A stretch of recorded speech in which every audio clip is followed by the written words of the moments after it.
కంచుకోట టీఆర్ఎస్ ఖాతాలో పడ్డాక ఎలా ఉంది? మంజీరా నది తలాపునే ఉన్న సంగారెడ్డి దాహార్తి ఎందుకు తీరడం లేదు? ఎమ్మెల్యే చింతా ప్రభాకర్కు జనం చింతలు పట్టడం లేదా? రాజకీయంగా ఢక్కాముక్కీలు తిన్న కాంగ్రెస్ సీనియర్ జగ్గారెడ్డిని ఎదుర్కోవడానికి ఆయన దగ్గరున్న ఆయుధం ఏంటి? గత ఎన్నికల్లో జనం ఏ నమ్మకంతో గెలిపించారు? ఇప్పుడు ఏమంటున్నారు?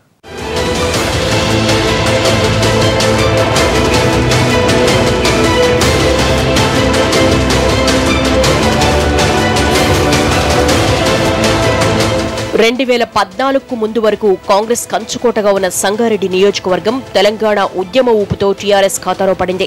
ఉమ్మడి మెదక్ జిల్లా కేంద్రంగా ఉన్నా ఇప్పుడు ప్రత్యేక జిల్లా అయినా సమస్యలు మాత్రం అలాగే ఉన్నాయి. కొండాపూర్, సదాశివపేట, సంగారెడ్డి మండలాలతో పాటు సంగారెడ్డి మున్సిపాలిటీ ఈ నియోజకవర్గ పరిధిలో ఉంది. 2,03,759 మంది ఓటర్లున్నారు. ఉమ్మడి ఆంధ్రప్రదేశ్ అసెంబ్లీకి స్పీకర్గా పనిచేసిన రామచంద్రారెడ్డి గతంలో ఇక్కడి నుంచే ప్రాతినిధ్యం వహించారు. ఇప్పుడు టీఆర్ఎస్ నుంచి చింతా ప్రభాకర్ ఎమ్మెల్యేగా ఉన్నారు. 2009 వరకు తెలుగుదేశం పార్టీలో ముఖ్య నేతగా ఉన్నారు ప్రభాకర్. గతంలో సదాశివపేట మున్సిపల్ చైర్మన్ గా పనిచేశారు. 2009 ఎన్నికల్లో టీడీపీ టీఆర్ఎస్ పొత్తులో భాగంగా ఈ సీటును గులాబీ దళానికి ఇవ్వడంతో టీడీపీ నాయకత్వం మీద తిరుగుబాటు చేశారు చింతా. రెబల్ గా పోటీ చేసి 2వ స్థానంలో నిలిచారు. అదే వ్యక్తి 2014 వచ్చేసరికి టీఆర్ఎస్ లో చేరి అదే పార్టీ తరపున ఎమ్మెల్యే అయ్యారు. ప్రభాకర్ కు ప్రధాన రాజకీయ ప్రత్యర్థి కాంగ్రెస్ సీనియర్ నేత జగ్గారెడ్డి కావడంతో ఇప్పుడు ప్రజలు ఆయనతో పోల్చి చూసుకుంటున్నారు. జగ్గారెడ్డి శాసనసభ్యుడిగా ఉన్నప్పుడు నియోజకవర్గమంతటా పర్యటిస్తూ దసరా, ఉగాది, శ్రీరామనవమి లాంటి పండుగలు సామూహికంగా జరుపుకునేలా ప్రత్యేక కార్యక్రమాలు నిర్వహించేవారు. ఎప్పుడూ ప్రజల్లో ఉంటున్న భావన కలిగించగలిగారు. కానీ 3 ఏళ్ల నుంచి ఆ వాతావరణం కనిపించడం లేదు అన్నది లోకల్ టాక్.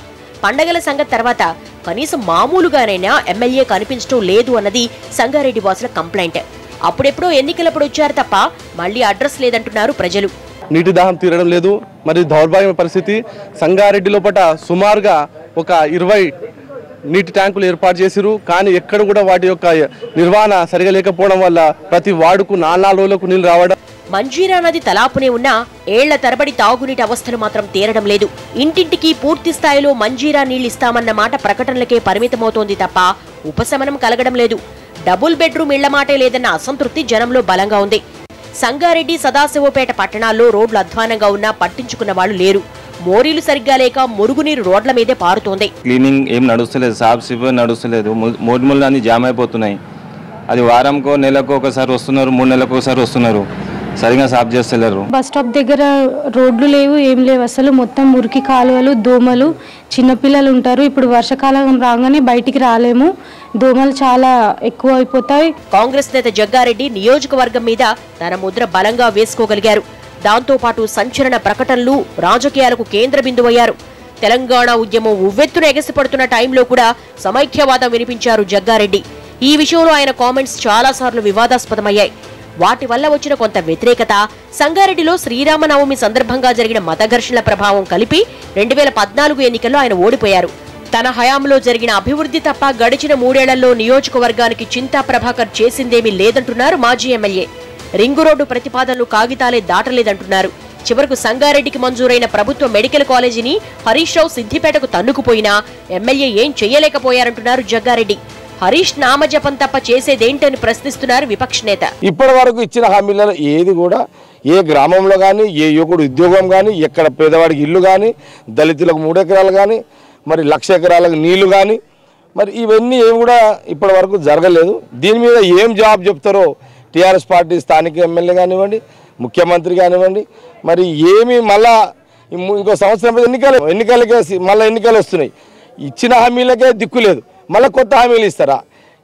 ఈ రకంగా ప్రజలను మోసం చేసిన ఘనత టీఆర్ఎస్ పార్టీకి దక్కింది, ఆ ముఖ్యమంత్రి దక్కింది, స్థానిక నాయకులకు, ఎమ్మెల్యేలకు దక్కింది అనేది కాంగ్రెస్ పార్టీ చాలా స్పష్టంగా తెలియజేస్తుంది. మెడికల్ కాలేజ్ విషయంలో రాజకీయ గురువే తనకు అడ్డం పడ్డారన్న ప్రచారం ఎమ్మెల్యేను ఇబ్బంది పెడుతోంది. కాలేజీ తరలిపోవడానికి ఆయన చెబుతున్న కారణాలు సరిగా లేవు అన్నది నియోజకవర్గంలో విస్తృతంగా ఉన్న అభిప్రాయం. అటు తన గెలుపుకు కృషి చేసిన హరీష్ రావును ఏమీ అనలేక, అలాగని జనానికి సమాధానం చెప్పుకోలేక సతమతమవుతున్నారాయన. నియోజకవర్గం మీద తమ ముద్ర వేసుకునే ప్రయత్నం చేస్తున్నా బలమైన రాజకీయ ప్రత్యర్థిని తట్టుకొని నిలబట్టం, హరీష్ ఇమేజ్ నుంచి బయటపడటం అన్నవి కత్తి మీద సాములా మారాయి. మరి 3 సంవత్సరాలు అవుతుంది నన్ను గెలిపించి. ఈ 3 సంవత్సరాల్లో ఈ నియోజకవర్గానికి సంబంధించి 1000 కోట్లకు పైగా అభివృద్ధి మరి ఈ రోజు వరకు జరిగింది. సంక్షేమం కానీ, అభివృద్ధి కానీ. మరి టీఆర్ఎస్ ప్రభుత్వం వచ్చిన తర్వాత మరి కొండాపూర్ మండలం కానీ, సంగారెడ్డి మండలం కానీ, సదాశివపేట మండలం కానీ మోకాళ్ళు మోచేతుల అంత గుంతలతో మరి ఇంటి నుంచి మరి బయటికి వెళ్ళి ప్రాణాలతో తిరిగి వస్తామా లేదా అనేది మరి అరచేతులపై ప్రాణాలు పెట్టుకొని పోయినటువంటి పరిస్థితి. కానీ ఈరోజు అన్ని తార్ రోడ్లై మరి అభివృద్ధికి సంబంధించిన విషయంలో మరి దేశంలో ఓ గొప్పగా అభివృద్ధి జరుగుతుందనే దాంట్లో ఎక్కడ కూడా అనుమానం లేదు. ఎమ్మెల్యే మీద అభివృద్ధి పరంగా ప్రజల్లో అసంతృప్తి ఉంది. అందుబాటులో ఉండరన్న అభిప్రాయం కూడా పెరుగుతోంది. అటు రాజకీయంగా చూస్తే నియోజకవర్గ టీఆర్ఎస్ లో అంతర్గత పోరు కూడా ఎక్కువగానే ఉంది. తెలంగాణ ఉద్యమంలో చురుగ్గా పాల్గొని కేసీఆర్ ఆదేశాలతో ఎమ్మెల్సీ పదవిని కూడా వదులుకున్న పార్టీ జిల్లా మాజీ అధ్యక్షుడు ఆర్ సత్యనారాయణ నుంచి ఎమ్మెల్యేకు అడుగడుగునా ఇబ్బందులే ఎదురవుతున్నాయి. సంగారెడ్డి టికెట్ ఆశించిన తనను కాదని ఒకసారి నవాజ్ రెడ్డికి, మరోసారి చింతా ప్రభాకర్కు అవకాశం కల్పించడంతో గుర్రుగా ఉన్నారాయన. పార్టీలో మొదటి నుంచి ఉన్న తనను కాదని తెలుగుదేశం పార్టీ నుంచి వచ్చిన వెంటనే ప్రభాకర్కు టికెట్ ఇవ్వడం ఏమిటని, ఆయనకెందుకు సహకరించాలని ఆంతరంగికుల దగ్గర అంటున్నారట సత్యనారాయణ. అయితే పార్టీ పరమైన అసంతృప్తుల విషయంలో ధీమాగానే ఉన్నారు ఎమ్మెల్యే. ఎలాగంటే అంతా హరీష్ అన్నే చూసుకుంటారన్నది ఆయన సమాధానం. ఇటీవలి సర్వేలో ఎమ్మెల్యే పనితీరు అంత సంతృప్తికరంగా లేదని తేలింది. దీంతో వచ్చే ఎన్నికల నాటికి జగ్గారెడ్డిని ఢీకొట్టే మరో బలమైన ప్రత్యర్థిని వెతుకుతున్నారన్న ప్రచారం ఉంది. ప్రభాకర్ మాత్రం హరీష్ రావు అండ ఉన్నంత వరకు తనకేం కాదు అన్న ధీమాతో ఉన్నారు. దీంతో సంగారెడ్డి రాజకీయం రక్తి కడుతోంది.